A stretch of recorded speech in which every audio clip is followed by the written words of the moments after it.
My name is Jamar, and I am 28 years old. This morning, I woke up to 29 missed calls from a number I did not recognize. The moment I saw them, I was instantly transported back 20 years to when I was 8, abandoned at a strange train station while my parents laughed about their joke. They wanted to teach me a lesson about independence. Well, I learned one all right. I never went back home after that day. Before I tell you about those calls this morning and why I never returned home, let me know where you are watching from and hit subscribe to join me on this journey. From the outside, we looked like the perfect middle-class family in suburban Chicago. My father, Mark, worked as a financial advisor while my mother, Diana, taught kindergarten. We had a 4-bedroom house with a white picket fence, a golden retriever named Rusty, and family photos hanging on every wall.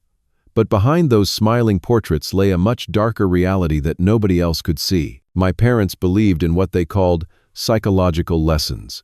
They thought that traumatic experiences would build character and prepare me for the harsh realities of life. Their idea of parenting involved creating situations where I would feel abandoned, scared, or inadequate, only to swoop in later and explain how they had taught me something valuable. I remember being 6 years old at Johnson's supermarket.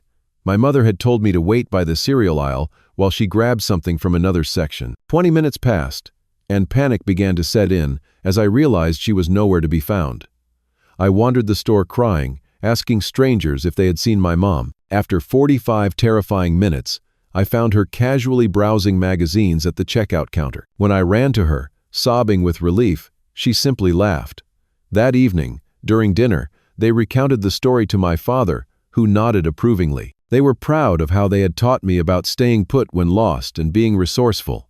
They completely ignored the terror I had experienced or how it might affect a child my age. Similar incidents happened at school. In 2nd grade, they told me they would pick me up after a field trip. Every other parent came, but not mine. As the school emptied and darkness fell, I sat alone on the steps with my teacher, who kept trying to reach them. They showed up 3 hours late, claiming there had been an emergency, but later telling me at home it was another lesson in patience and self-reliance. The worst was at Lakeside Park when I was 7. We had gone for a family picnic, and they suggested I go play on the playground while they set up. When I returned 20 minutes later, they were gone. Our picnic spot was empty. No blanket, no basket, no parents. I spent hours searching the enormous park, asking strangers for help, crying until my eyes were swollen. As the sun began to set and the park emptied, true fear set in. I was truly alone. A park ranger finally found me and was about to call the police when my parents pulled up, completely calm. They had been sitting in the parking lot the entire time, watching from afar as I panicked and searched. This was my lesson about paying attention to landmarks and remembering where we had parked the car. Despite all this, I desperately tried to be perfect, thinking that if I could just be good enough, smart enough, or helpful enough, maybe they would stop these cruel tests. I maintained straight. As in school, joined the youth soccer team where my father coached, helped with dishes without being asked, and never complained about anything. But the tests never stopped. If anything, my success only convinced them that their methods were working. My grandmother Grace was my only true ally. She lived 4 hours away in Wisconsin and had no idea what her daughter and son-in-law were doing to me. During summer visits to her lakeside cottage, I experienced what normal love felt like. She never tested me, never left me, never used fear as a teaching tool.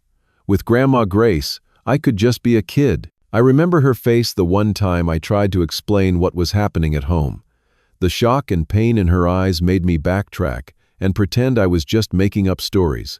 I was afraid of what might happen if she confronted my parents. Would they take away my visits to her house? Would they create an even worse test to punish me?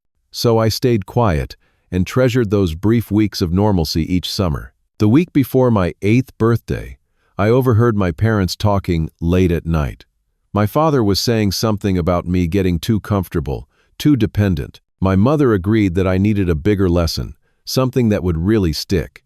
They talked about how soft kids were today, how their own parents had taught them harsh lessons that made them stronger. As I listened from the hallway, a cold feeling spread through my stomach. They were planning something big, something that would prove once and for all whether their parenting methods were working. I had no idea then that their next lesson would be the one that would change all our lives forever. The trip to Milwaukee was supposed to be my birthday present. My parents announced it at breakfast 1 week before I would turn 8. We would take the train to the big city, visit the museum, eat at a fancy restaurant, and stay in a hotel with a swimming pool. It was the most exciting thing I could imagine, and for once, it seemed like a normal family activity with no hidden lessons or tests. The morning of our trip, I woke up before dawn, too excited to sleep. I had packed and repacked my little backpack 3 times the night before, making sure I had my swimsuit, my favorite book, and the small stuffed tiger that Grandma Grace had given me. Mom seemed unusually cheerful as she made pancakes shaped like Mickey Mouse, and Dad actually ruffled my hair affectionately as he read the morning paper. The train ride to Milwaukee was magical. I pressed my face against the window, watching as suburbs gave way to countryside and then to the outskirts of the city. Dad pointed out interesting landmarks, and Mom took photos of me with her new digital camera. I remember thinking that maybe things were changing, that maybe they had realized their lessons were too harsh, that this normal, happy family day was the beginning of something new. We spent the morning at the Milwaukee Public Museum, where I marveled at the dinosaur skeletons and the butterfly garden. Dad lifted me onto his shoulders so I could see above the crowds, and Mom held my hand as we walked through the exhibits. For lunch, we found a small ice cream parlor where I was allowed to order a massive banana split all for myself. They took photos of me, with ice cream on my nose, laughing genuinely at my excitement. Looking back, I can see now that they were creating evidence. Photos of a happy family day, proof that they were good parents who did normal, loving things with their child. They were building their alibi. After lunch, we headed to Grand Central Station to catch our train home.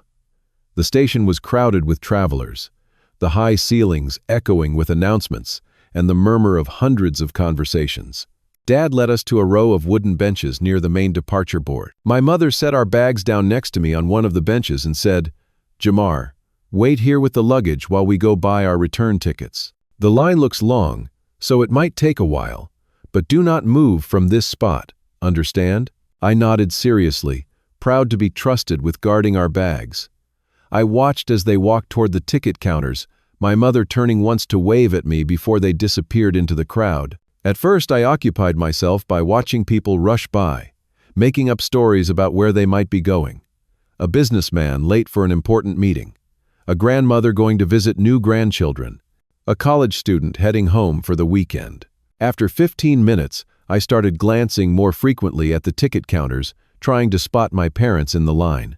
After 30 minutes, a knot of worry began to form in my stomach. The crowds shifted and moved, but I could not see them anywhere. After 45 minutes, real panic set in. Had I misunderstood? Were they waiting somewhere else? Had something happened to them?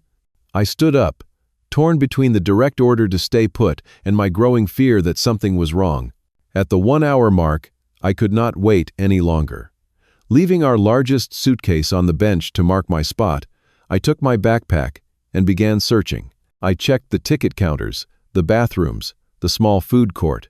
With each empty space, my heart beat faster and my breath came in shorter bursts. It was near the main entrance that I suddenly remembered to check my pockets. Sometimes my parents would leave notes for me during their tests.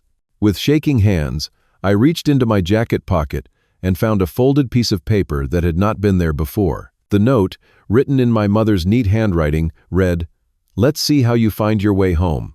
This is your lesson in true independence. Happy early birthday. Love, Mom and Dad." I read it 3 times, unable to process what it meant. They had left me, on purpose, in a city 4 hours from home. They had brought me to a strange city and abandoned me at a train station full of strangers. And they called it a birthday present. I sank to the floor against a wall, the note clutched in my hand.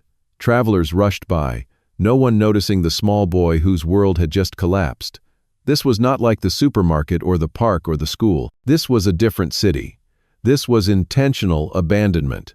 This was too far. And in that moment, as tears streamed down my face and my body shook with fear, something inside me hardened. A tiny voice whispered that I did not have to go back, that there might be another way, that this lesson they were so eager to teach might not end the way they expected. Night fell on Milwaukee as I huddled in a corner of the Grand Terminal.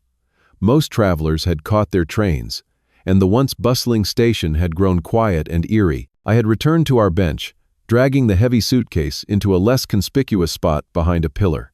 I did not want to be seen by security or police, who might send me back to the parents who had abandoned me. My stomach growled with hunger. The banana split from lunch felt like it had happened in another lifetime. I had $7 in my pocket, money saved from doing extra chores, but I was too afraid to leave my spot to find food. What if they came back and I was gone? What if someone stole our luggage? What if someone stole me? Around 10 o'clock, a security guard making his rounds spotted me. He was an older black man with kind eyes and a slow, deliberate way of moving that somehow put me at ease. His name tag read Walter. "Hey there, young man," he said, crouching down to my level. "The station is closing soon. Where are your folks?" I could have told him the truth. I could have shown him the note. But years of psychological manipulation had taught me that adults could not always be trusted, that revealing too much could make things worse, and that my parents' ways of parenting would seem normal to some people. "They went to visit my aunt who is sick." I lied. "They said they will be back soon to get me." Walter frowned, clearly not believing me. "And how long have you been waiting?" My mind raced to find a believable answer. "Just a couple hours," I said. "They should be back any minute." Walter sighed and looked at his watch. "Tell you what," he said, "I'm going to sit with you for a bit, and if they are not back in 30 minutes, we are going to have to call someone." Panic rose in my chest. If he called the police, they would contact my parents. My parents would come get me, furious that I had failed their test by involving authorities. The punishment would be severe, the next test even worse. While Walter radioed to his colleague that he was taking a break, I frantically tried to think of a solution. It was then that I remembered my grandmother, Grace. She lived in Madison, Wisconsin, not too far from Milwaukee. If I could somehow get to her house, I would be safe. She would protect me. She would understand. Walter returned with a sandwich and a bottle of apple juice from the security office fridge. "Here," he said. "You look like you could use this." As I ate, he asked casual questions about school, my hobbies, where I lived. I answered truthfully about everything except my current situation. Walter was easy to talk to, and for a moment, I forgot the terrible position I was in. When I finished eating, Walter checked his watch again. "Time is up, kid. I need to call this in." My heart raced. I was about to do something I had never done before. I was about to run. But before I could move, Walter surprised me. "Look," he said quietly. "I do not know what is really going on, but I can tell something is not right. You are too smart, too well-behaved to be in this situation normally. Are you in some kind of trouble?" His genuine concern broke something inside me. The tears I had been holding back all day suddenly burst forth. Between sobs, the whole story tumbled out. The psychological lessons, the abandonment at the park and supermarket, the note in my pocket. Walter listened without interrupting, his face growing increasingly concerned. When I finished, he was silent for a long moment. "That is abuse, son," he finally said. "Plain and simple. We need to call the police." "No," I cried. "They'll just send me back. My parents will say it was just a test, that they were coming back, that I misunderstood. Please, I just need to get to my grandmother in Madison." Walter looked conflicted. What I suggested was against every protocol, potentially illegal. But he could also see the genuine fear in my eyes. "How would you even get there?" he asked. I thought quickly. "I know there are buses from Milwaukee to Madison. If I could just get to the bus station." Walter rubbed his face, clearly struggling with a moral dilemma. Then he reached into his pocket and pulled out his wallet. "My sister lives in Madison," he said. "I was going to visit her next weekend." He pulled out two $20 bills. "This should cover a bus ticket. The station is 3 blocks that way," he pointed. "But Jamar, you need to call your grandmother first. Make sure she will be there." He led me to the security office and let me use the phone. With shaking fingers, I dialed my grandmother's number. It was nearly midnight, but she answered on the 3rd ring, her voice thick with sleep. "Grandma Grace?" I whispered. "It's Jamar." "Jamar? Honey, what's wrong? Where are you calling from?" "I'm in Milwaukee," I said, and then everything came pouring out again. By the end, Grandma was fully awake and furious. "Stay exactly where you are," she commanded. "I'm coming to get you right now." But I could not stay. The station was closing, and if Walter reported me, the authorities might arrive before my grandmother could make the hour-long drive. Walter, who had been pretending not to listen, came up with a compromise. "The first bus to Madison leaves at 5:30 a.m. If you can get your grandmother to meet you at the Madison bus terminal, I can let you stay in the security office until morning. I'll walk you to the bus myself." Grandma agreed immediately. "Give me the security guard's name and number," she said. "I want to thank him myself." After she spoke briefly with Walter, the plan was set. I would sleep on the small couch in the security office, catch the first bus to Madison, and Grandma would be waiting at the other end. That night, curled up under Walter's spare jacket in the security office, I had the first restful sleep I'd had in years. For once, I wasn't anxious about what test or lesson might be waiting for me in the morning. Walter woke me before dawn, gave me a leftover muffin and orange juice from the break room, and walked me to the bus station as promised. He waited until I was safely on board the bus, my ticket in hand, before waving goodbye. "Be good, kid," he said. "And remember, what your parents did wasn't right. Don't ever think it was." The bus ride to Madison was a blur of anxiety and exhaustion. When we finally pulled into the station, I spotted my grandmother immediately. She stood near the entrance, her silver hair gleaming in the morning sun, her face lined with worry. The moment she saw me step off the bus, she rushed forward and wrapped me in the tightest hug I'd ever experienced. "Oh, Jamar," she whispered, her voice breaking. "My poor baby. You're safe now. I've got you." And in that moment, I knew I was never going back to Chicago. My journey to a new life had begun. 3 days passed before my parents finally reported me missing. 3 entire days.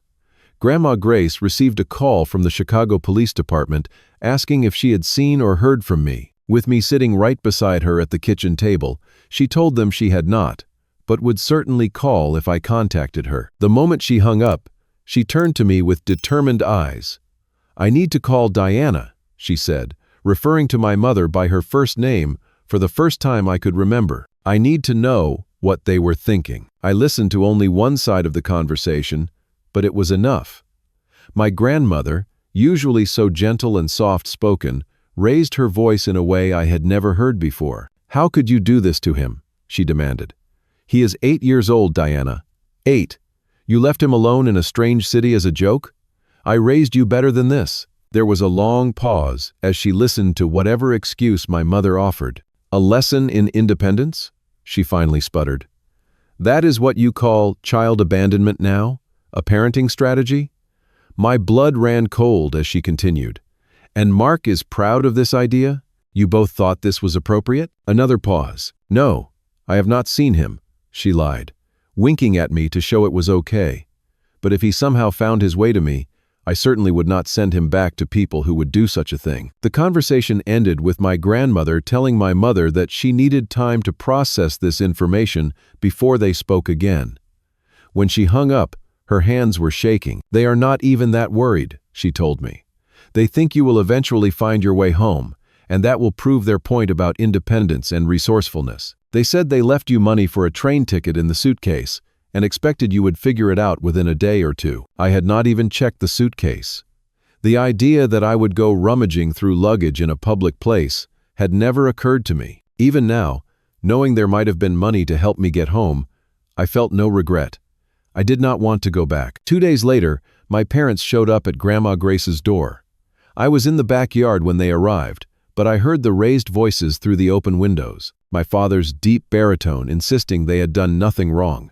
My mother's defensive tone claiming I was overreacting, and through it all, my grandmother's voice, steady and furious. "My son is staying with me," she declared. "He needs protection from you both." There were threats of police, of custody battles, of family court. But something changed when my grandmother mentioned calling Child Protective Services and giving them the note my parents had left me, the one I still kept folded in my pocket. After they left, Grandma Grace sat me down and explained that we would need to figure out a more permanent arrangement. She helped me enroll in the local elementary school, took me shopping for new clothes since I had left most of mine behind, and found a therapist specializing in childhood trauma. Dr. Patterson was a gentlewoman with curly red hair and an office full of toys and art supplies. At first, I did not want to talk about what happened. I drew pictures instead, violent scribbles of black and red that covered entire pages. When I finally did start talking, the words poured out like a flood, years of fear and confusion, and hurt streaming from me in torrents that left me exhausted but somehow lighter. My parents visited a few times over the next months, but the meetings were always tense. They still did not seem to understand what they had done wrong. They brought gifts and spoke of missing me, but never once offered a genuine apology. Each visit left me anxious and withdrawn for days afterward. School became my sanctuary. I made friends easily, joined the chess club, and discovered a talent for writing stories. My teachers praised my intelligence and creativity, unaware of how much I needed their approval, how desperately I collected their kind words to counter the years of psychological games. Grandma Grace became my rock. She never missed a school event, helped me with homework at the kitchen table, made sure I had home-cooked meals, and sat with me through countless nightmares. She taught me what unconditional love felt like. Then, a month after my 16th birthday, Grandma Grace had a massive stroke. I found her collapsed in the kitchen when I got home from school, the kettle still whistling on the stove. The paramedics came quickly, but there was nothing they could do. She never regained consciousness, slipping away 3 days later while I held her hand in the hospital. The loss was devastating. Grandma Grace had been my savior, my protector, the only adult who had ever truly put my needs first. Without her, I felt adrift in a world that had already proven itself to be cruel and unpredictable. My parents, who had maintained sporadic contact over the years, immediately began making arrangements for me to return to Chicago. The thought filled me with dread. I might be older and stronger now, but the idea of living with them again made my chest tight with anxiety. It was the Bakers who saved me. Ethan Baker had been my best friend since I arrived in Madison. His parents, Thomas and Lydia, had practically been my second family. They drove me to chess tournaments when Grandma could not, invited me for countless dinners, and treated me like another son. 3 days after Grandma Grace's funeral, they asked if I would consider letting them become my legal guardians. "Your grandmother spoke to us about this possibility," Thomas explained. "She wanted to make sure you would be taken care of if anything happened to her." The court proceedings were surprisingly straightforward. My parents put up only token resistance, perhaps finally realizing the extent of the damage they had caused. Or perhaps they simply did not want the responsibility anymore. Either way, by the time I turned 17, I was officially part of the Baker family, with no legal obligation to ever see my biological parents again. And so I made the decision to completely cut them off. No calls, no visits, no updates about my life. I changed my phone number, blocked their emails, and asked the Bakers to handle any communication attempts. It was the healthiest choice I could make, a way to finally close the door on the trauma of my childhood and begin building a future without the constant shadow of their toxic presence. The pain did not disappear. There were still nightmares, still moments of anger so intense they scared me, still a deep-seated fear of abandonment that made relationships difficult. But with the Bakers' support, with continued therapy, and with the knowledge that I was finally, truly safe, I began the slow process of healing. I graduated high school with honors, standing on the stage with Thomas and Lydia Baker beaming proudly from the front row. My grade point average and extracurricular activities had earned me a substantial scholarship to UCLA, where I planned to study psychology. The irony was not lost on me that the trauma inflicted by my parents had ultimately directed me toward a career helping others heal from similar experiences. The day after graduation, Thomas handed me an envelope. "Your grandmother wanted you to have this when you finished high school," he said. Inside was a bank statement for a college fund Grace had established years before, along with a letter that brought tears to my eyes. "My dearest Jamar," she had written, "if you are reading this, it means I am not there to see you graduate, and for that I am truly sorry. Know that from the moment you arrived at my door that day in Milwaukee, you have been the greatest joy of my life.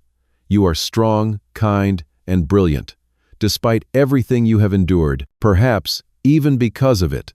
The money in this account should cover what your scholarship does not. Use it to build the life you deserve. far away from those who hurt you. Remember that family is not always blood. Family is love, safety, and respect. I am so very proud of the man you are becoming. All my love, Grandma Grace. With her financial help and my scholarship, I headed to California that fall, putting 2,000 miles between myself and the memories of Chicago. The distance felt necessary, like breathing room for my soul. College was transformative. For the first time, I was completely on my own, making decisions without fear of punishment or abandonment. I threw myself into my studies, fascinated by the workings of the human mind, particularly how childhood experiences shape adult behavior. I worked part-time at the university library, joined a hiking club, and volunteered at a center for at-risk youth. It was through that volunteer work that I met Dr. Harriet Wilson, a renowned child psychologist who specialized in trauma recovery. She became my mentor, guiding me toward graduate programs and introducing me to innovative therapeutic approaches. Under her guidance, I began to see my own experiences not just as painful memories, but as valuable insights that could help others. The nightmares gradually became less frequent. The panic attacks that had once plagued me during stressful periods diminished. I learned to recognize my triggers and develop healthy coping mechanisms. Most importantly, I began to understand that what had happened to me was not my fault, that I had deserved better, and that I could build a life defined by more than just my trauma. During my junior year, I met Lindsay in an advanced seminar on developmental psychology.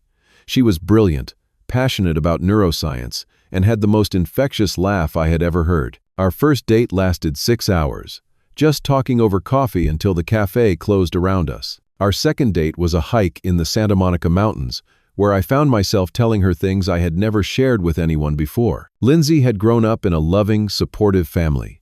Her parents called her every Sunday, sent care packages of homemade cookies, and had a genuine interest in her studies and goals. At first, the contrast with my own upbringing was painful to witness. But as I spent holidays with her family, as I observed the casual affection and respect they showed each other, I began to heal in ways therapy alone could not accomplish. They showed me what family could and should be. It was not always easy. Trust did not come naturally to me. Arguments triggered disproportionate fear responses, convinced as I was that any conflict might lead to abandonment. Lindsay was patient, never pushing me to move faster than I could emotionally, but also never allowing me to use my past as an excuse for harmful behaviors in the present.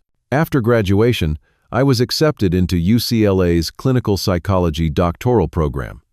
The same week, Lindsay was offered a research position at a prestigious neurological institute in San Diego. We decided to try long distance, driving the 2 hours between our cities every weekend. Those were challenging years.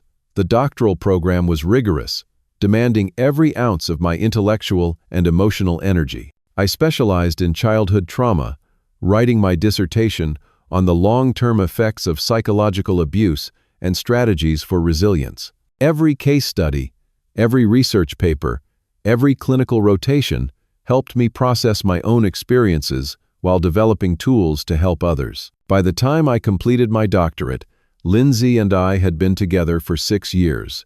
I proposed on a beach in La Jolla, the same spot where we had picnicked on our first weekend visit. She said yes before I could even finish asking the question. We married the following spring, a small ceremony with the Bakers, Lindsay's family, and the close friends we had made in California. As we exchanged vows, I found myself thinking of Grandma Grace, wishing she could have been there to see the man I had become, the life I had built from the ashes of what my parents had done. After the wedding, Lindsay and I moved to San Francisco, where I joined a group practice specializing in child and adolescent therapy. My colleagues were some of the most compassionate, dedicated professionals I had ever met. Together, we worked with children who had experienced abuse, neglect, and trauma, helping them find paths to healing that I wished had been available to me at their age. 2 years later, our daughter Ellie was born.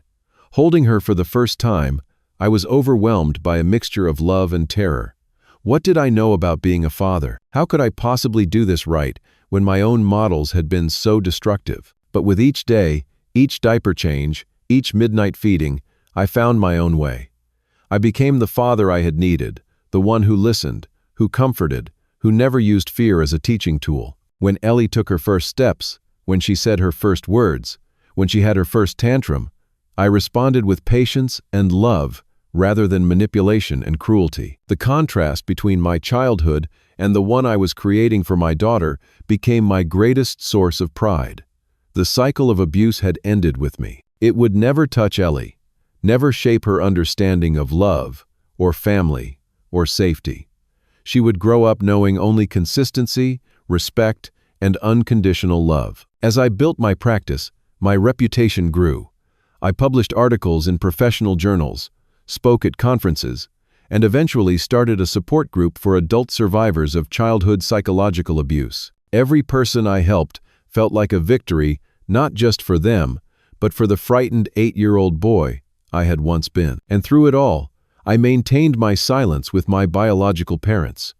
They were not part of my success, my marriage, or my daughter's life. I had made peace with that decision, believing it was the healthiest boundary I could establish, until the morning when everything changed. It was a Tuesday morning like any other. Lindsay was making breakfast. Ellie was playing with her cereal, and I was checking my email before heading to the office. Between client updates and conference invitations was a message from an unfamiliar address. Mark D. Lewis, 58@gmail.com. My heart stuttered in my chest. Mark Lewis, my father. The name I had not spoken aloud in nearly 2 decades. I stared at the subject line. Jamar, please read this. My finger hovered over the delete button. Whatever he had to say could not possibly matter after all this time. But something stopped me, some mixture of curiosity and the lingering need for closure I had never fully achieved. I opened the email. Jamar, my son, we found you. 5 words that sent ice through my veins. Found me? I had never been lost. I had been rescued, saved, reborn into a life without their toxicity. The email continued. I know you probably want nothing to do with us, and I cannot blame you. What we did was unforgivable. Your mother and I have spent years trying to find you, to make amends if that is even possible. We have been in therapy ourselves, trying to understand how we could have done what we did. I am not asking for forgiveness. I am only asking for a chance to apologize in person, to see the man you have become. Please consider contacting us. We love you and miss you every day. Dad. My hands shook as I closed the laptop. Lindsay, always attuned to my emotions, was immediately at my side. What is it? She asked, concern etching her features. I handed her the laptop wordlessly. As she read, her expression shifted from concern to anger to cautious neutrality. What do you want to do? She finally asked, always careful to center my agency in matters related to my parents. I do not know, I admitted. Part of me wants to delete it and pretend I never saw it. Another part wants answers. How did they find me? Why now? What could they possibly say that would make any difference? We discussed it for hours that night after Ellie went to bed. Lindsay, ever practical, pointed out that responding would open a door I had deliberately kept closed for 20 years. But she also acknowledged that unresolved trauma had a way of lingering, and that confronting my parents might provide closure I had never fully achieved. In the end, I decided not to respond. I blocked the email address and tried to push the encounter from my mind. I had a good life, a successful career, a loving family. I did not need the potential chaos my parents might bring. Weeks passed, and I almost convinced myself I had made the right choice. Then a letter arrived at my office. A physical letter in an envelope with a Chicago postmark. Inside was a single photograph and a short note. The photograph showed my parents, 20 years older than when I had last seen them. My father's hair had gone completely gray, his face gaunt and lined. My mother looked fragile, her once vibrant presence diminished somehow. They stood in front of the house where I had grown up, arms around each other, smiling tentatively at the camera. The note was brief. Mark has been diagnosed with stage 4 pancreatic cancer. The doctors give him 6 months at most. His greatest regret is what we did to you. Please consider allowing us to see you one last time. We are staying at the Hilton in San Francisco until next week. Room 412. Diana. I sat at my desk for a long time, the photograph in my hands, memories washing over me in waves. the cruelty of their games, the terror of that day at the train station, the safety I had found with Grandma Grace, the life I had built without them. Part of me felt they deserved nothing, not even the closure of saying goodbye. Another part, the psychologist in me, understood that people could change, that 20 years was a long time, that they too might have done their own healing work. That night, I showed Lindsay the letter. Her response surprised me. "I think you should write to them," she said. "Not meet them yet, but write. Tell them exactly what their actions did to you. Tell them about the panic attacks, the nightmares, the years of therapy. Tell them about the life you built despite them, not because of them. Tell them everything you have never been able to say. Whether you decide to see them after that is up to you, but I think you need to say these things for yourself, not for them." And so I did. I wrote for hours, pouring 2 decades of pain, anger, and eventually triumph onto page after page. I wrote about the terror of abandonment, the years of recovery, the fear that still sometimes woke me in the night. I wrote about Grandma Grace's love, about the Bakers becoming my real family, about my work helping children who had suffered as I had. I concluded with the only truth that mattered. I have built a good life. I have a wife who loves me and a daughter I adore. I am a good father, the kind you never were. I do not know if I can forgive you, or if I even should. What you did was not a lesson or a joke. It was abuse, plain and simple. I do not know if I can see you, even now. I need time to think about what that would mean for me, not for you. I mailed the letter to their hotel, expecting that would be the end of it. I had said my piece. They could leave knowing I had read their words, that I knew of my father's illness, that I had survived and even thrived without them. The next morning, my phone began ringing at 6 a.m. By the time I woke up fully, there were 29 missed calls from a Chicago area code, 29 attempts to reach me, to bridge the 20-year silence, to connect before it was too late. I stared at my phone, the notification of 29 missed calls seeming to pulse with urgency. My thumb hovered over the callback button, then retreated. I was not ready. Not yet. Instead, I checked the voicemail. There were 5 messages, each progressively more desperate. The first was my mother's voice, tentative and thin with age. "Jamar, we got your letter. Thank you for writing to us. Please call when you can." The second, left an hour later. "Jamar, it's your mother again. Your father would really like to speak with you. Please, call us back." The third, her voice now edged with panic. "Jamar, please. Mark is not doing well this morning, the doctors say." She paused, her voice breaking. "They say it might be sooner than we thought. Please call." The fourth was nearly unintelligible through her sobs. "He's asking for you. Please, Jamar. Please." The fifth and final message was left at 5:30 that morning.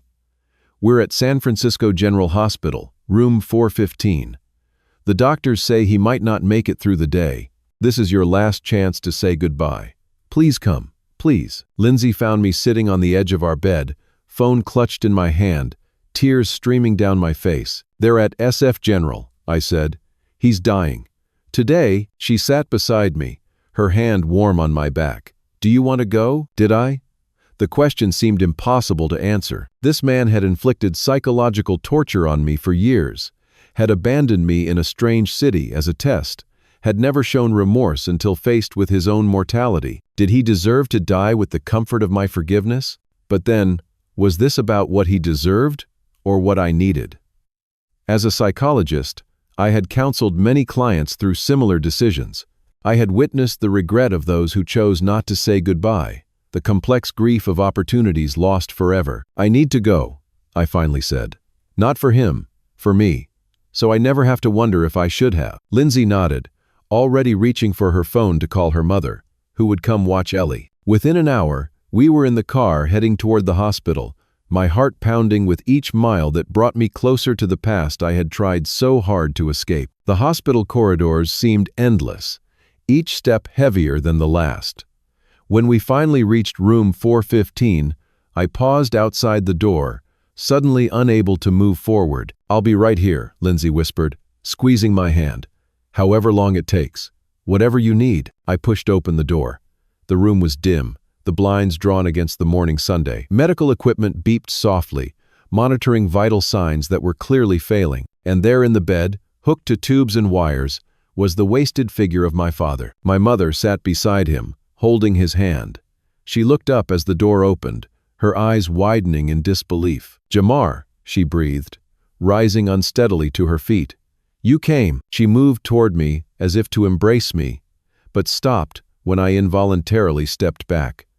20 years of separation hung between us, an unbridgeable chasm of pain and betrayal. "Thank you for coming," she said instead, her hands twisting nervously together. "He's been asking for you all night." I approached the bed cautiously, studying the face of the man who had once been my father. Cancer had ravaged him, leaving behind a skeletal version of the robust, authoritarian figure from my childhood. His eyes were closed, his breathing shallow and labored. "Dad," my mother said, gently touching his shoulder, "Jamar is here.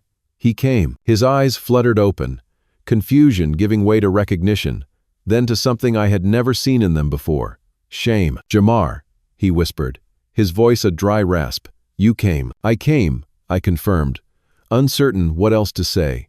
What else could possibly matter after everything that had happened? "I'm sorry," he said, each word clearly costing him tremendous effort. "What we did, what I did, it was wrong. So wrong." I remained silent, neither accepting nor rejecting his apology. It was too little, too late, and yet somehow exactly what I had needed to hear for 20 years. He continued haltingly, explaining that his own father had abandoned him repeatedly as lessons in manhood, had locked him outside in winter as punishment for tears, had withheld affection as motivation for achievement. I thought. He struggled to speak. "I thought it made me strong. I thought I was helping you. I was so wrong, so wrong." My mother joined in, revealing her own childhood of emotional neglect, of parents who viewed children as accessories rather than individuals with needs and feelings. Together, they painted a picture of two damaged people perpetuating the only parenting model they knew, unable to see the harm they were causing until it was too late. "It doesn't excuse what we did," my mother said, tears tracking down her lined face. "Nothing could excuse that. But we've spent 20 years in therapy, trying to understand why we thought that was acceptable, trying to become better people." My father's breathing had become more labored, each word clearly an immense effort. His hand reached toward me, trembling with weakness. "Forgive me," he whispered. I looked at his outstretched hand, thinking of all the years I had spent healing from what they had done, all the work I had done to build a life of love and security for myself and my family. Did I owe him the peace of forgiveness as he died? Then I thought of what I taught my clients, what I believed for myself, that forgiveness was not about absolving others of responsibility, but about freeing ourselves from the burden of hatred. That holding on to anger only poisoned our own hearts, that breaking cycles of trauma required tremendous courage and vulnerability. I reached out and took his hand. It felt fragile, the bones prominent beneath paper-thin skin. "I forgive you," I said, surprised to find I mostly meant it. Not completely, not perfectly, but enough. Enough to let go of the weight I had carried for so long. His eyes filled with tears. "Thank you," he whispered. "Tell me about your life, please." And so I did. I told him about my career, about Lindsay and Ellie, about the work I did helping children heal from experiences like mine. I showed him pictures on my phone of the family I had created, the life I had built despite the broken foundation he had given me. He listened with rapt attention, occasionally nodding or squeezing my hand weakly. When I finished, he smiled slightly. "You broke the cycle," he said. "You became the father I should have been." Mark died 6 days later, with my mother and me at his bedside. In those final days, we talked more than we had during my entire childhood, filling in the 20-year gap with stories, explanations, and cautious steps towards something that wasn't quite reconciliation, but wasn't quite estrangement either. After the funeral, a small affair attended by only a handful of people, I invited my mother to come meet Ellie. It was a carefully controlled introduction, a brief visit in a public park with Lindsay present the entire time. My boundaries were clear. She could be a peripheral grandmother figure, but never a primary caregiver, never alone with my child. Diana accepted these terms gratefully, seemingly aware that even this limited access was more than she deserved. Over the following months, she moved to a small apartment near San Francisco, joining a support group for parents estranged from their adult children, continuing her therapy, and slowly, carefully building a relationship with me based on respect rather than obligation. The healing was not instant or complete.